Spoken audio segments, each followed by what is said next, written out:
अस्सलाम वालेकुम स्टूडेंट्स। उम्मीद है आप खैरियत से होंगे। आज हम पढ़ते हैं हमारा जो यूनिट 3 है, the natural history of disease की नेचुरल हिस्ट्री के बारे में हम पढ़ेंगे। इसी के हवाले से जो है ना हमारा जो पहला वाला, इससे पहले दूसरा वाला यूनिट था ना, उस यूनिट में जो हेल्थ वेलनेस और वेल बीइंग का चैप्टर था, तो उसकी एंड में भी इसके बारे में हमने बात की थी। और इसी यूनिट में भी बहुत सी सिमिलरिटीज इसमें और उसमें है, तो हमने जो उधर कवर किया है तो उसको हम इधर स्किप करवाएंगे। सिर्फ वो बातें हम करेंगे जो इस यूनिट में न्यू है। बाकी की जो बातें होती है ना, उसके लिए आप पहले वाली यूनिट को, जिसकी लिंक आपको डिस्क्रिप्शन में मिल जाएगी, उधर से जो है ना आप इसको देख सकते हैं। अच्छा, तो सबसे पहले इधर हम डिस्कस करवाएंगे about the natural history of disease की। नेचुरल हिस्ट्री ऑफ डिजीज क्या है, और साथ में जो है ना फिर हम होस्ट एजेंट एनवायरनमेंट क्या है, concept of epidemiology and disease with the help of epidemiological triad, identify epidemiological approach in community. तो ये तीन, इसमें जो है ना ये वाली दो ऑब्जेक्टिव हमने मोस्टली कवर करवाई थी। ये वाली दो ऑब्जेक्टिव जो है ये इसमें क्या है, ये न्यू है, तो ये हम इधर कवर करवाएंगे। अच्छा, तो वीडियो पे जाने से पहले आपसे रिक्वेस्ट है, अगर आप हमारी चैनल पे नहीं हो तो चैनल को जरूर सब्सक्राइब करें और दोस्तों के साथ जरूर शेयर करवाएं। अच्छा, तो सबसे पहले हम पढ़ते हैं कि what is the natural history of disease. हम किस चीज को कहते हैं, क्यों हम नेचुरल हिस्ट्री ऑफ डिजीज को।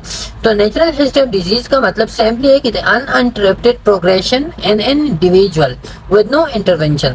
तो जब अनइंटरप्टेड प्रोग्रेशन होगा डिजीज का एक इंडिविजुअल में, तो कोई बगैर कोई इंटरप्शन की जब डिजीज का प्रोग्रेशन हो इंडिविजुअल में, तो उसको हम कहते हैं natural history of disease. Disease किस तरह प्रोग्रेस करवा रहे हैं एक इंडिविजुअल में विद नो इंटरवेंशन, और उसके खिलाफ कोई इंटरवेंशन, कोई ट्रीटमेंट नहीं हो। या सिंपली आप इसको ऐसे कह सकते हैं, progression of a disease over time in absence of treatment. Treatment के एब्सेंस में जब प्रोग्रेशन ऑफ डिजीज हो रही हो एन इंडिविजुअल, ये बात याद रखिए, किसी शख्स में प्रोग्रेशन ऑफ डिजीज हो रही हो over time an absence of disease. अब ये जो प्रोग्रेशन है, तो ये प्रोग्रेशन शुरू होती है आंसिट से। आंसिट इसका क्या है और इसका रिजल्ट फिर क्या होता है।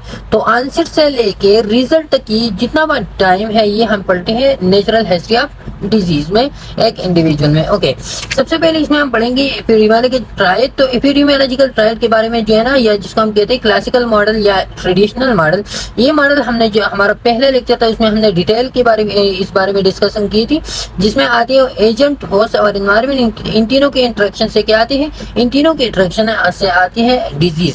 अब इसमें जो है ना मेनली एक वेक्टर है। वेक्टर वो चीज होती है जिसकी वजह से डिजीज ट्रांसफर होती है एक ऑर्गन से या एक बॉडी से दूसरी बॉडी तक। और ये क्या होता है, ये सिंपली याद रखिए, ये कोई डिजीज काजिंग एजेंट वगैरह ही नहीं होता, ये वेक्टर होता है। वेक्टर का मतलब ये है कि ये एक ट्रांसमिशन मीडिया होता है। क्या होता है, ट्रांसमिशन मीडिया। ये खुद डिजीज काज नहीं करता, लेकिन डिजीज का कंसेशन में सिंपली हेल्प करवाता है। ओके, तो एपिडेमियोलॉजिकल ट्रायड था, ये उसका एग्जांपल है। और फिर जो है ना इसके बाद ये वाले एपिडेमियोलॉजिकल ट्रायड में ये तीन वो होती है, रिजर्वायर होती है, होस्ट, पोर्टल ऑफ एग्जिट होते हैं, mode of transmission, portal of entry, susceptible host. तो ये होते हैं, ये हमने पहले लेक्चर में जो है ना डिटेल से डिस्कस करवाए। फिर इसमें जो ट्रांसमिशन होती है ना, ये ट्रांसमिशन एक होता है डायरेक्ट ट्रांसमिशन, दूसरा होता है इनडायरेक्ट ट्रांसमिशन। डायरेक्ट ट्रांसमिशन होता है कि जो बॉडी की, एक बॉडी की दूसरी बॉडी की कांटेक्ट से जो है ना डिजीज ट्रांसफर हो जाए, या टचिंग की से डायरेक्ट कांटेक्ट से जो है ना डिजीज ट्रांसफर हो जाए, तो उसको हम कहते हैं डायरेक्ट ट्रांसमिशन। इनडायरेक्ट ट्रांसमिशन ऐसा है जैसा कि हमने वेक्टर के बारे में पढ़ा, या वेक्टर के थ्रू या व्हीकल के थ्रू वो जो है ना एक बॉडी से दूसरी बॉडी के तक ट्रांसफर हो जाए। फॉर एग्जांपल, ये एक बॉडी है, ओके, और ये दूसरा बॉडी है। अब इन दोनों बॉडी का जब फिजिकल कांटेक्ट हो जाए, क्या हो जाए, physical contact, then it will called as direct disease. लेकिन जब कोई वो हो, कोई थर्ड पार्टी इन दोनों के दरमियान हो, फॉर एग्जांपल कोई वेक्टर आ गया, एनाफिलिस मस्क्यूट वगैरह है, और इसके बाद जो है ना इसको ट्रांसफर हो गया, then it is called indirect disease. ये है एपिडेमियोलॉजिकल ट्रायड जो होस्ट, एजेंट और एनवायरनमेंट पे मुश्तमिल है। पहले वाले लेक्चर में हमने एजेंट की वो बताई थी करेक्टरिस्टिक कि इन एजेंट की करेक्टरिस्टिक क्या है, फिर एजेंट किन अकसाम के होते हैं, केमिकल एजेंट्स होते हैं, फिजिकल एजेंट्स होते हैं, साथ में मैकेनिकल एजेंट्स होते हैं।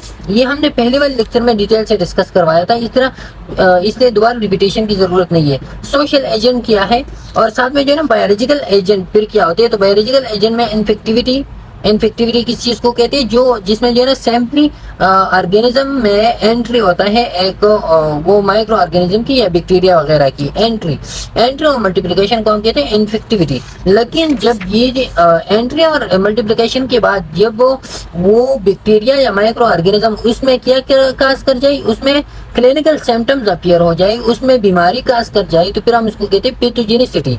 पैथोजेनिसिटी सिंपली वो प्रोसेस है जिस प्रोसेस के थ्रू जो है ना क्या होता है डिजीज लग जाती है इंसान को, तो उसके लिए पैथोजेनिसिटी। फिर वायरुलेंस है, जब ये पैथोजेनिसिटी हो जाए तो अब ये जो साइंस अपीयर हो गई, ये साइंस कितनी शिद्दत में अपीयर होते हैं, कितनी डिग्री में अपीयर होते हैं, तो फिर हम उसको कहते हैं वायरुलेंस। तो वायरुलेंस शब्द बैक्टीरिया का मतलब है कि बैक्टीरिया कितना ताकतवर है कि वो इस डिजीज को काज कर जाए। फॉर एग्जांपल एक बैक्टीरिया है और वो जो है ना 3 दिन में इंसान को इन्फेक्ट करवाते हैं, उसका सारा जिस्म जो है ना वो खराब करवाते हैं। दूसरा बैक्टीरिया 10 दिन में, तो 3 दिन का क्या है, 3 दिन का वायरुलेंस जो है वो मुकाबले 10 दिन का। ये हमें क्वांटिटी शो करता है, ये डिग्री शो करता है, degree of the pathogenicity is called virulence. और पैथोजेनिसिटी ये हमें वो एबिलिटी शो करवाता है कि साइंस अपीयर होगी या नहीं होगी। लेकिन ये क्या शो करवाता है कि साइंस कितनी सीवियर अपीयर होगी। ओके, तो फिर होस्ट फैक्टर भी हमने उधर पढ़ी थी। होस्ट फैक्टर कौन कौन सी होती है, एनिमल्स विच होस्ट किया होता है, तो उस एनिमल को जिसमें जो है डिजीज काज होता है। फिर होस्ट फैक्टर की हमने भी उधर पढ़ी थी कि होस्ट फैक्टर 3 अकसाम के होते हैं। एक होते हैं डेमोग्राफिक, बायोलॉजिकल और सोशल इकोनॉमिक। तो डेमोग्राफिक उसका पर्सनल हिस्ट्री होता है, और बायोलॉजिकल डेटा उसका होता है जेनेटिक मेकअप वगैरह होता है। सोशियो इकोनॉमिक तो उसका सोशली वो क्या है इंटरेक्शन वगैरह के हवाले से। इकोनॉमिकली वो क्या है कैसा है, तो ये सोशियो इकोनॉमिक। और फिर लाइफस्टाइल फैक्टर उसमें होते हैं कि वो किस तरह जिंदगी जी रहा है, एक्सरसाइज वगैरह, अल्कोहल वगैरह इसकी जरूरत है या नहीं। फिर एनवायरमेंटल फैक्टर्स थी, तो एनवायरमेंटल फैक्टर में हमने फिर बात की थी कि एनवायरमेंटल फैक्टर उधर भी हमने डिस्कस करवाया था कि it's limited only to animals and plants, it's not limited to human तक जो है ना ये बात लिमिटेड नहीं। क्योंकि ह्यूमन में ये फैक्टर जो है ना, ये एनवायरमेंटल फैक्टर ये वो ज्यादा अफेक्ट नहीं करवाता। ह्यूमन के लिए जो है ना जो ज्यादा अफेक्ट करवाते हैं वो उसका सोशियो इकोनॉमिक स्टेटस है। फॉर एग्जांपल अगर टेम्परेचर बहुत ज्यादा है और एनवायरमेंटल फैक्टर एक टेम्परेचर बहुत ज्यादा है, तो अब अगर इंसान का सोशियो इकोनॉमिक स्टेटस बेहतर हो, उनके साथ पैसे वगैरह हो, तो वो जो है ना एक आरामदेह जिंदगी उसके साथ गुजार सकता है, ज्यादा टेम्परेचर के बावजूद भी वो एसी वगैरह में बैठ सकता है।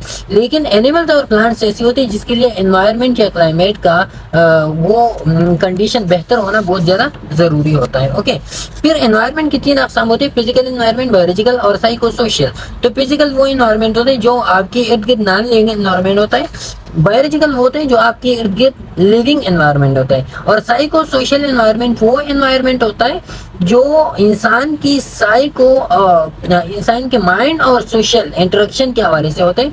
जैसे कि those factor affecting personal health care and community wellbeing that stem from the psycho social makeup of individual and structure and function of the social group, जो आपके सोशल ग्रुप को अफेक्ट करवाते हैं। फॉर एग्जाम्पल आपकी society में आपके neighbours वगैरह है या आपकी फ्रेंड्स वगैरह है, तो ये क्या आते हैं, ये साइको सोशल एनवायरनमेंट में आप क्या आते हैं। आप साइको सोशल एनवायरनमेंट ये मोस्ट अफेक्ट करवाता है इंसानों को, क्योंकि जो चीज आपके माइंड से रिलेटेड होती है, जो चीज आपकी रिलेशनशिप से रिलेटेड होती है, तो फिर ये इंसान को बहुत ज्यादा क्या करवाता है, अफेक्ट करवाता है। ओके, तो इन चीजों के बारे में हम डिटेल से इसलिए नहीं चाहते कि ये हमने पहले से जो है ना डिस्कस करवाई है ऑलरेडी। फिर नेचुरल हिस्ट्री ऑफ डिजीज है, तो इसका डिफिनेशन तो हमने शुरू में पढ़ा, और साथ में पहले वाले लेक्चर में भी इसको हमने डिटेल से डिस्कस करवाया था कि what is the natural history of disease. जिस तरीके से आपकी बॉडी में डिजीज प्रोग्रेशन कर रहा है उसको हम कहते हैं नेचुरल हिस्ट्री ऑफ डिजीज। ये शुरू होता है किस चीज से, जब आप डिजीज आपको लग जाती है, तो लग जाने के बाद अगर आप इंटरवेंशन करवाते हो तो ठीक है, खत्म हो जाएगी। अगर इंटरवेंशन नहीं करवाती तो फिर क्या होता है, फिर ये तो रिकवरी की तरफ चलते हैं, मतलब खुद ब खुद या तो ठीक हो जाता है, या डिसेबिलिटी की तरफ चलते हैं, आपको डिसेबल बनाता है, या जो है ना आपको डेथ की तरफ लेके जाते हैं। फिर ये वाली हमने पहली लेक्चर में डिस्कस करवाई थी कि एक्सपोजर होस्ट डिजीज फिर इसके बाद जो है ना रिकवरी, डिसेबिलिटी और डेथ और इलनेस। फिर इसकी स्टेजेस, डिफरेंट स्टेजेस। पहले एक्सपोजर होता है, तो एक्सपोजर से पहली जो स्टेज होता है इसको हम कहते हैं stage of susceptibility. Stage of susceptibility में ऐसा होता है कि आपकी इम्यूनिटी क्या होती है, वो लो होती है। इम्यूनिटी, लो इम्यूनिटी की वजह से आपको डिजीज लग जाती है। फिर stage of sub clinical disease है, स्टेज ऑफ क्लिनिकल डिजीज है, और स्टेज ऑफ डिसेबिलिटी और रिकवरी। तो ये हम डिटेल से डिस्कस करवाते हैं इधर कि स्टेज ऑफ वो क्या होता है, stage of sub clinical disease या susceptibility. The disease process began with the appropriate exposure to or accumulation of factors sufficient for the disease process to begin as in a susceptible host. तो सबसे पहले हमने पढ़ा कि पहला वाला जो स्टेज होता है एक्सपोजर का स्टेज होता है। कौन सा? एक्सपोजर का। अब एक्सपोजर में आपका एक्सपोजर होता है डिफरेंट चीजों तक, एक्युमुलेशन ऑफ डिफरेंट फैक्टर तक। एक एनवायरनमेंट में जितने भी फैक्टर्स होते हैं ना, उन इन फैक्टर्स को, चाहे वो फिजिकल हो, चाहे वो केमिकल्स हो, चाहे वो बायोलॉजिकल हो, बायोलॉजिकल का आपका जेनेटिक मेकअप हो, फिजिकल आपका फिजिकल एनवायरनमेंट हो, या आपका केमिकल वगैरह एनवायरनमेंट हो, तो उसको फिर सबसे पहले आपका क्या होता है, एक्सपोजर होता है। नेचुरल हिस्ट्री ऑफ डिजीज में डिजीज किस तरह काज होती है, तो इसमें पहले आपका एक्सपोजर होता है। पर इन्फेक्शन डिजीज का exposure as a micro organism, for example एक इन्फेक्शन डिजीज है, तो इन्फेक्शन डिजीज लग जाती है माइक्रो ऑर्गेनिज्म से, तो इसके लिए आपका एक्सपोजर माइक्रो ऑर्गेनिज्म। पर कैंसर एक्सपोजर में भी factors that initiate process such as asbestos fibres are components of tobacco smoke और लंग कैंसर। तो क्या होता है कि कैंसर के लिए क्या होती है, कैंसर के लिए जो पॉजिटिव फैक्टर्स होते हैं, जो एक्सपोजर, जिस चीज को आप एक्सपोजर हो रहा हो, तो क्या होता है वो प्रोसेसेस होते हैं such as asbestos fibres. Asbestos fibre different asbestos होते हैं जिसको आपके एक्सपोजर से आपको कैंसर लग जाते हैं। और कंपोनेंट्स ऑफ टोबैको स्मोक, या टोबैको स्मोकिंग है जिसकी वजह से जो है ना आपको लंग कैंसर लग जाती है। तो ये क्या है, ये एक्सपोजर है या रिस्क की चीजें है जिसको एक्सपोजर के बाद आपको डिजीज लग जाती है। फिर दूसरा जो स्टेज है वो सब क्लिनिकल डिजीज है। अब सब क्लिनिकल डिजीज में क्या होता है, सब क्लिनिकल डिजीज वो स्टेज होता है जिसमें आपको डिजीज नहीं लग जाती, लेकिन आप में डिजीज की खराबियां, डिजीज या वो माइक्रो ऑर्गेनिज्म खराबियां पैदा करते हैं। कैसी? After the disease process is being triggered, अब माइक्रो ऑर्गेनिज्म स्टेज में आपको क्या हो गया, आपकी बॉडी को जो है ना वो एंटर हो गया, क्या हो गया, बैक्टीरिया एंटर हो गया आपकी बॉडी में। अब ये उसके बाद फिर आते हैं सब क्लिनिकल डिजीज। अब इसमें बैक्टीरिया एंटर हो गया, इसने आपके बॉडी में जो है ना क्या शुरू किया, खराबियां शुरू की, आपका जो फिजियोलॉजी है उस फिजियोलॉजी को चेंज करना शुरू किया।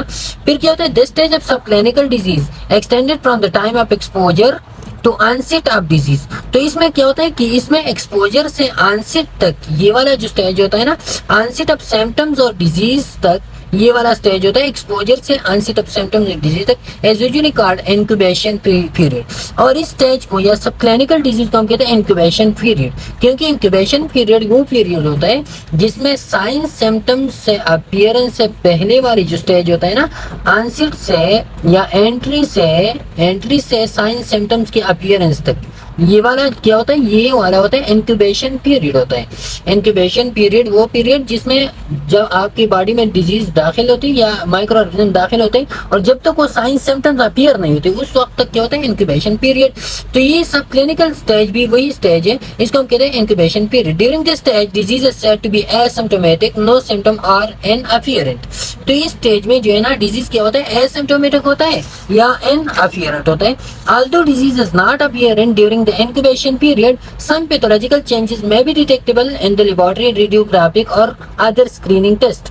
तो इसमें क्या होता है, अब आपको कैसे पता चलेगा सब क्लिनिकल पेज में कि आप में डिजीज है या नहीं है, तो आप में या तो कुछ पैथोलॉजिकल चेंजेस आई हुई होगी, मतलब आप एक्सरे वगैरह से उसको मालूम करवा सकते हो पैथोलॉजिकल चेंजेस आपकी बॉडी में, या कोई आपको आप में आपकी बॉडी में जो है ना माइक्रो ऑर्गेनिज्म में बैक्टीरिया वायरस वगैरह है, तो उसको आप लेबोरेटरी टेस्ट है या रेडियोग्राफिक टेस्ट है या स्क्रीनिंग टेस्ट के थ्रू जो है ना आप उसको मालूम करवाते हो। स्क्रीनिंग टेस्ट बेसिकली क्या है, तो स्क्रीनिंग टेस्ट जब आप हेड एंड डिजीज के लिए करते हो, हेड एंड डिजीज के लिए जिसकी साइंस सिम्टम्स अपीयर नहीं हुई हो तो उसको हम कहते हैं स्क्रीनिंग टेस्ट। और दूसरा होता है डायग्नोस्टिक टेस्ट। डायग्नोस्टिक टेस्ट जब साइंस सिम्टम्स अपीयर हो जाए, आप प्रॉपर वे से जो है ना फिर उसको लैब टेस्ट रिकॉग्नाइज करवाती हो साइंस सिम्टम्स के बेस पे, तो फिर उसको हम कहते हैं डायग्नोस्टिक टेस्ट। तो स्क्रीनिंग टेस्ट के लिए ऐसा होता है कि आपको कैसा पता चलेगा कि इस बंदे की स्क्रीनिंग टेस्ट करनी चाहिए नहीं, तो फिर ये इसका ऐसा पता है, फॉर एग्जांपल ये एक सोसाइटी है, इधर ये दूसरा सोसाइटी। अब इस सोसाइटी से बहुत से लोग जो है ना, फॉर एग्जाम्पल इसमें रहते हैं 100 लोग रहते हैं। अब इसमें 20 लोग आपको आ गई, कितने लोग आ गए? 20 लोग। और इन 20 लोगों में आपने क्या पाया? इन 20 लोगों में आपने पाया मीजल डिजीज आपने पाया। अब आप कहते हैं कि यार इतनी ज्यादा केसेस जो पहले इस एरिया में नहीं आई थी, तो क्यों ये इतनी ज्यादा केसेस आ गई? तो फिर आप डिसाइड करते हैं कि बाकी जो लोग हैं 80 लोग रहते हैं, इनकी भी टेस्ट की जाए। ऐसा नहीं कि इनमें भी ये डिजीज ना हो। ओके, इनमें तो अफियर हो गए, इनमें आप ये अफियर नहीं हुए, तो फिर उसके लिए आप स्क्रीनिंग टेस्ट एडवाइस करवाते हो। Most screening programs attempt to identify the disease process during this phase of its natural history, since intervention at this early stage is likely to be more effective than treatment given after disease has progressed and become asymptomatic। तो अब ये कि इस stage में जब आप intervention करवाते हो तो उस इंटरवेंशन का फायदा बहुत ज्यादा होता है, क्योंकि इस स्टेज में डिजीज जो है ना ज्यादा स्प्रेड नहीं हुआ होता, या जो बैक्टीरिया होता है ना, या वायरस होता है, या माइक्रो ऑर्गेनिज्म होता है, वो ज्यादा स्प्रेड नहीं हुआ होता। और इस स्टेज में जब मेडिकेशन करवाते हो या उसकी प्रिवेंशन करवाते हो तो वो इजीली क्या होता है? वो इजीली होता है। लेकिन जब ये सिम्प्टोमेटिक स्टेज में दाखिल हो जाए तो सिम्प्टोमेटिक स्टेज में फिर उसका स्प्रेडिंग बहुत ज्यादा होता है, फिर इसका मना करना जो है बहुत ज्यादा मुश्किल हो जाता है। अच्छा, तो तीसरा जो है, तीसरा से क्लिनिकल डिजीज है। क्लिनिकल डिजीज में जब साइन सिम्टम्स अपीयर हो जाए डिजीज की, उसको हम कहते हैं क्लिनिकल डिजीज। अब इसमें most diagnosis are made during this stage of clinical disease. अब ज्यादा डायग्नोसिस इस स्टेज में क्यों होते हैं? क्योंकि इस स्टेज में ऑलरेडी साइन सिम्टम्स अपीयर हो जाए, बंदे को पता लग जाता है कि मुझ में अब कोई बीमारी है, तो तभी जो है ना वो डॉक्टर के पास जाके, फिजिशियन के पास जाके वो मालूम करवाते कि उसमें कौन सी बीमारी है। लेकिन अगर हमारी जो सोसाइटी है इसमें ज्यादातर ऐसा होता है कि जब तक साइन सिम्टम्स अपीयर नहीं होती तब तक वो किसी फिजिशियन के पास जाती नहीं है। तो इस वजह से हम कहते हैं कि क्लिनिकल डिजीज में या क्लिनिकल स्टेज में डायग्नोसिस बहुत ज्यादा होती है। Ultimately the disease process ends either in recovery. अब इसके बाद क्या होता है? आप इंटरवेंशन करवाते हो, आपको रिकवरी हो जाती है, या इंटरवेंशन नहीं करवाते, आप डिसेबिलिटी या डेथ की तरफ आप जाते हैं। ओके, अब इसके बाद जो है ना नेचुरल हिस्ट्री ऑफ डिजीज में इन पेशेंट, इसमें दो स्टेजेस बहुत ज्यादा इंपॉर्टेंट है, प्री क्लिनिकल फेज है, एक क्लिनिकल फेज है। प्री क्लिनिकल फेज वो फेज है जिसमें साइन सिम्टम्स अपीयर नहीं होती, साइन सिम्टम्स है, क्या ये साइन सिम्टम्स अपीयरेंस से पहले प्री क्लिनिकल, साइन सिम्टम्स के अपीयरेंस के बाद क्या होता है? क्लिनिकल फेज होता है। अब प्री क्लिनिकल में ये दो स्टेजेस होते हैं, इसमें होता है बायोलॉजिकल ऑनसेट ऑफ डिजीज होता है, और दूसरा पैथोलॉजिकल एविडेंसेस ऑफ डिजीज। तो इसमें दो होते हैं, एक तो बायोलॉजिकल ऑनसेट होता है, मतलब बायोलॉजी किससे आप उस ऑर्गेनिज्म को मालूम करते हो, बैक्टीरिया वायरस को, तभी आपको पता चलता है ये प्री क्लिनिकल है। या दूसरा जो पैथोलॉजिकल चेंजेस आपकी बॉडी में आ जाए उस बैक्टीरिया की वजह से, उस वायरस की वजह से आपके ऑर्गन्स में डिसफंक्शन आ जाए, तो फिर उससे हम मालूम करते हैं। फिर इसके बाद आते हैं साइन सिम्टम्स, साइन सिम्टम्स के बाद क्लिनिकल फेज आता है। अब आपको क्लिनिकली मालूम करवाया जा सकता है कि आप में बीमारी है या नहीं। इसमें फिर आप करते हैं मेडिकल केयर आप करवाते हो, या डायग्नोसिस फिर आप करवाते हो, और साथ में आपको ट्रीटमेंट भी दी जाती है। ओके, अब डिजीज प्रोसेस आउटकम्स क्या होते हैं? जब आपको डिजीज लग जाती है तो उसके बाद आपको क्या हो जाता है? डिजीज के बाद जो है ना आपको या तो इम्पेयरमेंट होगा, या डिसेबिलिटी होगा, या हैंडीकैप होगा। तो डिजीज लग जाने के बाद आपको इम्पेयरमेंट होता है, इम्पेयरमेंट के बाद फिर डिसेबिलिटी, और फिर डिसेबिलिटी के बाद आप हैंडीकैप बन जाते हो। ओके, किस तरह? अब पहला स्टेज जो है ना डिजीज लग गया, डिजीज लगने के बाद आपको लगता है impairment, loss of abnormality of psychological, physiological और एनाटॉमिकल स्ट्रक्चर।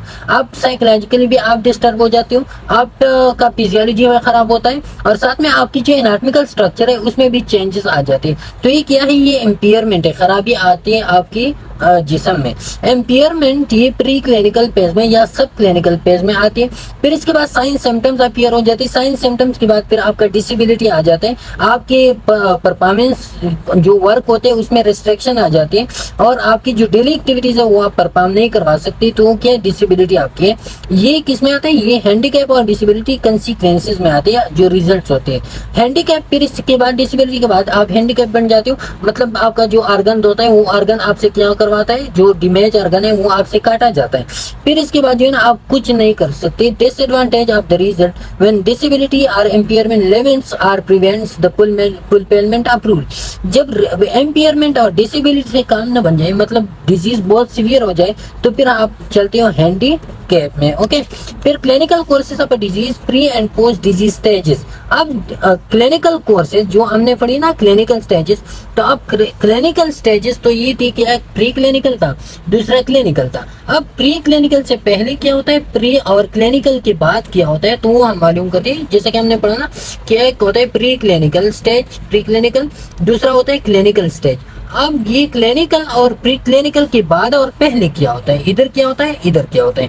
तो इधर प्री क्लिनिकल डिजीज की से पहले जो स्टेज होता है उसको हम कहते हैं सोशियो इकोनॉमिक एनवायरमेंटल डिटर्मिनेंट्स और रिस्क प्रोटेक्टिव फैक्टर्स। ये क्या होता है, ये एटियोलॉजिकल फेज होता है। इससे पहले कौन सा होता है, एटियोलॉजिकल फेज होता है। तो एटियोलॉजिकल फेज मतलब जिस वजह से ये प्री क्लिनिकल डिजीज आती है, तो उसमें आपका socio economic status, for example आपका लिविंग एनवायरनमेंट कैसा है, आपका कम्युनिटी सर्कमस्टांसेस, सर्विसेज आपको अवेलेबल है या नहीं, हॉस्पिटल है या नहीं, हाइजीनिक एनवायरनमेंट है या नहीं, आपका कंडीशन सोसाइटी क्या है, इकोनॉमिक स्टेबिलिटी है या नहीं, आपके पास पैसे या नहीं, न्यूट्रिशनल डाइट आप ले रहे हैं या नहीं। तो ये सोशियो इकोनॉमिक फैक्टर्स है। फिर risk and protective factor, risk and protective factor में क्या होता है, रिस्क फैक्टर में आपके पर्सनल फैक्टर्स होते हैं, जिसका लाइफस्टाइल है, आपका जेनेटिक्स है, एजुकेशन है, ऑक्यूपेशन है। फिर प्रोटेक्टिव फैक्टर में आपका सोशल सपोर्ट होता है, सोशली आपको लोग सपोर्ट करवाते हैं, यानी आप साइकोलॉजिकल इलनेस में चली जाए, लोग आपको सोशली सपोर्ट करवाते हैं यानी। तो ये है एटियोलॉजिकल फैक्टर, जो एटियोलॉजिकल फेज जो प्री क्लिनिकल से पहले आती है। फिर प्री क्लिनिकल है, प्री क्लिनिकल है जिसके बारे में हमने पढ़ा। फिर क्लिनिकल के बाद पोस्ट क्लिनिकल फेज होता है। पोस्ट क्लिनिकल फेज में long term outcome, impact on पर family, work, economic impact. For example अगर आप बन जाए डिसेबिलिटी के बाद आप हैंडीकैप बन जाए, तो हैंडीकैप मोस्टली आते हैं पोस्ट क्लिनिकल फेज में।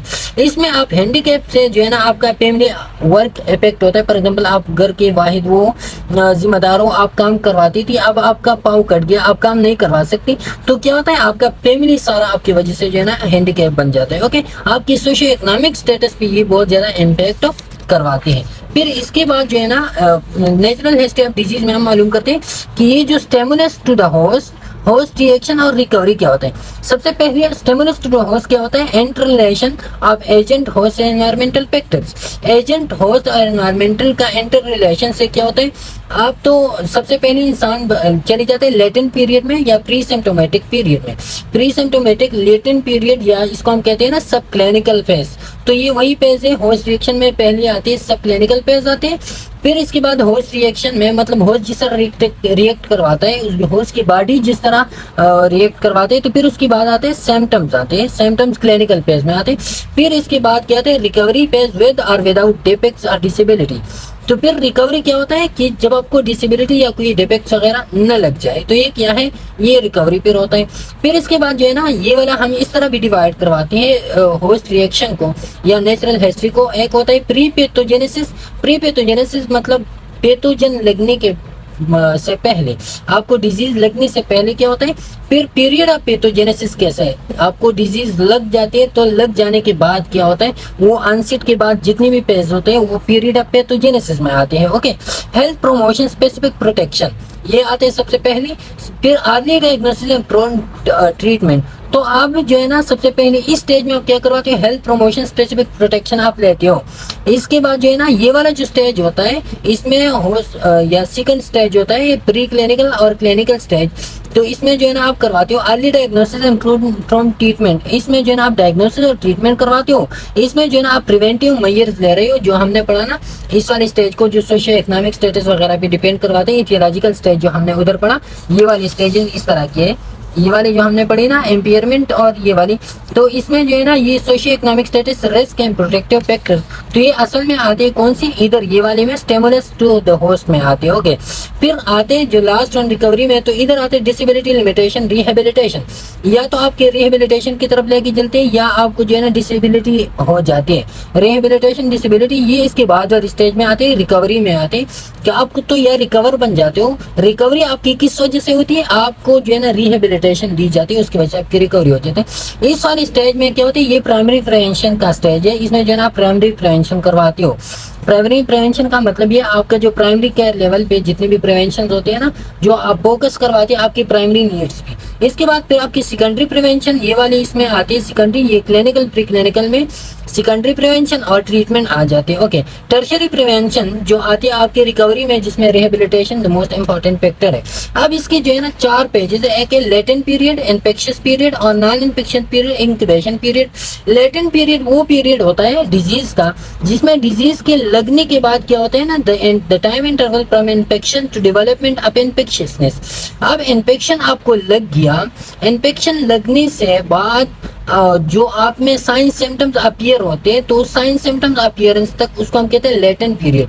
ये क्या होता है, ये खुफिया पीरियड है, इसमें साइन सिम्टम्स अपीयर नहीं होते, इसको एसिम्प्टोमेटिक पीरियड भी कहा जाता है। इसके बाद फिर होता है infectious period, the duration of time which time the host can infect another susceptible host. अच्छा, तो ये ऐसा होता है ना, इन्फेक्शियस पीरियड में थोड़ा सा ये बात रहा लेटेंट पीरियड में, कि लेटेंट पीरियड में इन्फेक्शियस टू डेवलप इन्फेक्शियसनेस, इसमें ये होता है ना साइन सिम्टम्स तक ये नहीं होता, ये होता है आपको अनइन्फेक्शियस से इन्फेक्शियस की स्टेज तक। मतलब ये है कि आप में जो बैक्टीरिया दाखिल हो जाए, तो बैक्टीरिया दाखिल होने के बाद उसकी जो मल्टीप्लिकेशन होती है, मल्टीप्लिकेशन तक, बैक्टीरिया दाखिल होने के बाद उसकी मल्टीप्लिकेशन तक जो स्टेज होता है ना, उसको हम कहते हैं लेटेंट पीरियड, जिसमें जो है ना जब तक आपकी वो बॉडी इन्फेक्शियस नहीं बन जाती, आपके बॉडी के से दूसरे लोग इन्फेक्टेड नहीं होते, तब तक जो है ना उसको हम कहते हैं लेटेंट पीरियड। लेकिन इन्फेक्शियस स्टेज ये होता है जब मल्टीप्लिकेशन हो जाए, मल्टीप्लिकेशन के बाद साइन सिम्टम्स के अपीयरेंस तक, ये क्या होता है, ये इन्फेक्शियस स्टेज होता है। इसमें आप कैरियर बन जाते हो, लोगों को अफेक्ट करवाते हो, खुद आपको कोई नुकसान नहीं होता, लेकिन आप दूसरों को जो है ना क्या करवाते हैं, इन्फेक्शियस। तो susceptible infected another susceptible in which the host can infect infectious, ये इसको हम ऐसे कहते हैं साइन सिम्टम्स के बाद भी इंसान इन्फेक्शियस ही होता है। तो इस स्टेज को इन्फेक्शियस पीरियड को, ये बात आप ध्यान में, मल्टीप्लिकेशन के बाद जितने भी होते हैं ना, till the end of the disease, till the end, sign symptom नहीं, till the end of the disease तक ये जो होता है, इसको हम कहते हैं इन्फेक्शियस स्टेज, जिसमें इंसान होता है इन्फेक्शियस होता है, लोगों को जो है ना वो इन्फेक्ट करवाते हैं। नॉन इन्फेक्शियस वो होते हैं जब ये डिजीज एंड हो जाए या ये बैक्टीरिया एंड हो जाए, बैक्टीरिया या माइक्रो ऑर्गेनिज्म है उसके असर बॉडी में खत्म हो जाए, तो फिर हम उसको कहते हैं non infectious. The period when the host ability to transmit disease to other host खत्म हो जाए, वो इन्फेक्शन नहीं करवा सकता, तो फिर उसको कहते हैं non infectious period. Incubation period और लेटेंट पीरियड तकरीबन सेम ही है। Latent period comes with in the incubation period. Latent period क्या है, इससे में ये होता है ना मल्टीप्लिकेशन साइन सिम्टम, तो इसमें होता है कि बैक्टीरिया की एंट्री के बाद मल्टीप्लिकेशन के बाद जो है ना साइन सिम्टम्स, तो इसकी यहाँ से यहाँ तक ये लेटेंट पीरियड है। लेकिन इंक्यूबेशन बैक्टीरिया के एंट्री से लेकर साइन सिम्टम्स के अपीयरेंस तक, इसको हम कहते हैं इंक्यूबेशन पीरियड, इसको हम कहते हैं। ओके, तो ये क्या है, इंक्यूबेशन पीरियड है सारा की सारा, बैक्टीरिया की एंट्री से साइन सिम्टम, तो इसमें लेटेंट पीरियड भी आ जाता है। अच्छा, अब एपिडेमियोलॉजिकल ट्रायल, एपिडेमियोलॉजिकल अप्रोच क्या होता है, तो इसमें तीन चीजें। एपिडेमियोलॉजिकल अप्रोच जब आप करते हो, किसी डिजीज को आप पढ़ते हो एपिडेमियोलॉजिकली, तो उसको कहते हैं सिस्टेमिक अप्रोच, इसको हम कहते हैं, मतलब एक थ्रू प्रॉपर चैनल होता है।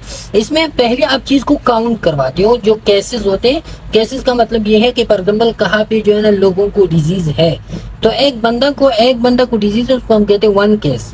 एक पर्सन है, उसको डिजीज लग गया, इन्फेक्शन लग गया, तो उसको हम कहते हैं वन केस। टू बने तो टू केस, थ्री केस। तो सबसे पहले आप उन केसेस को काउंट करेंगे, कितने केसेस है, and describe them in terms of time, place and person. कौन सी टाइम पे केस आ गया, कौन सी जगह पे केस आ गया, और कौन सी बंदी या बंदा पे जो है ना केस आ गया या डिजीज लग गया, तो उसको हम काउंट करते हैं in term of time, place and person. फिर उसको हम डिवाइड करते हैं, डिवाइड हम appropriate denominator to calculate rates. अब रेट्स को हम डिवाइड करते हैं, फॉर एग्जांपल उसको हम कहते हैं ना एप्रोप्रिएट डिनोमिनेटर। फॉर एग्जांपल आपको कहा जाए कि एक जगह में जो है ना लग गया, किसी को डायबिटीज है, डायबिटीज की बीमारी है, तो अब आप जो है ना उसको डिवाइड करते हो प्रॉपर एज पे, लोगों के एज पे। अब ये एज क्या है, प्रॉपर डिनोमिनेटर है। तो रेट जब आप मालूम करते हो, तो आप डायबिटीज डिजीज को वहाँ के लोगों की जो एजेस है उस एज पे आप डिवाइड करते हो, तो आपको पता चलता है कि कौन सी एज में ये डायबिटीज डिजीज जो है ना ये ज्यादा है। तो फिर हम उसको कहते हैं डिवीजन हम करवाते हैं, ताकि हमें रेट मिल जाए, रफ्तार मिल जाए उस चीज की। फिर हम कंपेयर करवाते हैं, कंपेयर फॉर एग्जांपल ये एक ग्रुप का हमने कर लिया, ये हमने जो है ना दूसरी, ये एक विलेज में हमने कर लिया और ये दूसरी विलेज में हमने कर लिया। अब इन दोनों को हम कंपेयर करवाते हैं कि कौन सी जगह पे ज्यादा है, किस वजह से ज्यादा है, क्यों जो है ना यहाँ पे कम है, यहाँ पे ज्यादा है। ओके, कंपेरिजन फिर हम इसकी करवाते हैं। बिफोर काउंटिंग केसेस, काउंटिंग से पहले हम आपको क्या करना चाहिए, however the epidemiologist must decide what a case is. Counting से पहले आप केस को डिटरमाइन करवाते हो। ये काउंटिंग से पहले वाला स्टेज जो है ना, इधर अपियर नहीं, लेकिन काउंटिंग से पहले आप केस को डिटरमाइन करोगे कि केस क्या है, whether it is diabetes, whether it is measle disease और वेदर इट इज ट्यूबरकुलोसिस। तो ये क्या है, ये केस है, आप पहले केस को डिटरमाइन करोगे। This is done by developing a case definition. Case definition क्या है? Then using this case definition the epidemiologist finds and collects information about the case patient. इसी केस डेफिनेशन को मालूम करने से के बाद फिर जो है ना हम केस पेशेंट को मालूम करते हैं, उसके बारे में इंफॉर्मेशन कलेक्ट करवाते हैं। The epidemiologist then perform descriptive epidemiology by characterising the cases correctly according to time, place and person. फिर जो है ना आप उसके लिए डिस्क्रिप्टिव एपिडेमियोलॉजी अप्लाई करवाते हो उस केस को। आपने केस को डिटरमाइन किया कि इट इज ट्यूबरकुलोसिस। अब जो है ना आप पेशेंट से हिस्ट्री लेते हो कि कौन कौन से पेशेंट में ट्यूबरकुलोसिस की केसेस है, तो उस केसेस की जो अब हिस्ट्री लेते हो उस हिस्ट्री को आप लेते हो डिस्क्रिप्टिव एपिडेमियोलॉजी के थ्रू। डिस्क्रिप्टिव का मतलब है उसको हम टाइम, प्लेस और पर्सन के हिसाब से जो है ना मालूम करवाते हैं। अच्छा, to calculate the disease rate, ये केस था या वो केस आपने किस तरह या काउंटिंग हमने किस तरह करनी। अब दूसरा वाला जो स्टेज है डिजीज रेट, तो डिजीज रेट आपने epidemiologist divide the number of the case by size of the population. Size of the population भी उस डिजीज रेट को जो है ना या डिजीज को डिवाइड करते हैं। Finally they determine whether this rate is greater than the one would normally expect. जो नॉर्मली एक्सपेक्ट करवाते हैं क्या वो हिस्सा उससे ज्यादा आता है। And if so to identify factors contributing to this increase the epidemiologist compare the rate from this population to the rate and appropriate comparison. फिर इसके बाद हम कंपैरिजन करवाते हैं। तो जैसे कि मैंने आपको बताया, फॉर एग्जांपल एक एरिया, ये एक लोकेलिटी है, इसमें जो है ना 100 लोग रहते हैं और कितने लोगों में हो गया, 50 लोगों में लग गया एक वो वाला कोविड लग गया, 50 लोगों को कोविड डिजीज लग गया। अब इसके बाद जो है ना ये वाला एक पॉपुलेशन है, इसमें भी 100 लोग हैं, इसमें जो है ना लग गया 20 लोगों को कोविड डिजीज लग गया। तो ये क्या है, इसमें आप रेट मालूम करते हो, तो 50 को 100 पे डिवाइड करो, 100 पे इससे रेट आ गया। रेट क्या है, 2 है इधर, तो रेट 2 है, तो रेट पॉइंट क्या है, 0.5 है। तो ये इधर वाला रेट जो है ना ये ज्यादा है अब, और इधर वाला यहाँ इस सोसाइटी में रेट कम है। इन दोनों को फिर आप क्या करवाते हो, कंपैरिजन करवाते हो। डिफाइनिंग अ केस, केस को आप डिफाइन करवाते हो। Before counting cases the epidemiologist must decide what account, what to count. आप क्या काउंट करवाते हो, तो केस को आप किस तरह डिफाइन करवाओगे, that is what to call the case. Case को आप क्या कॉल करोगे, क्या आप उसको कहोगे, उस केस को क्या नाम दोगे। For that the epidemiologist uses a case definition. A case definition is a set of standard criteria for classifying weather a person has a particular disease. अब इसके लिए आप केस डेफिनेशन करवाते हो। केस डेफिनेशन क्या है, जो आपका क्राइटेरिया होता है, आपका स्टैंडर्ड क्राइटेरिया होता है, उस स्टैंडर्ड क्राइटेरिया पे आप उस केस को क्या करवाते हो, उस पे आप उस केस को जानते हो। वो स्टैंडर्ड क्राइटेरिया क्या है, उस डिजीज सिंड्रोम या अदर हेल्थ कंडीशन के लिए आप एक खास क्राइटेरिया आपके पास होता है।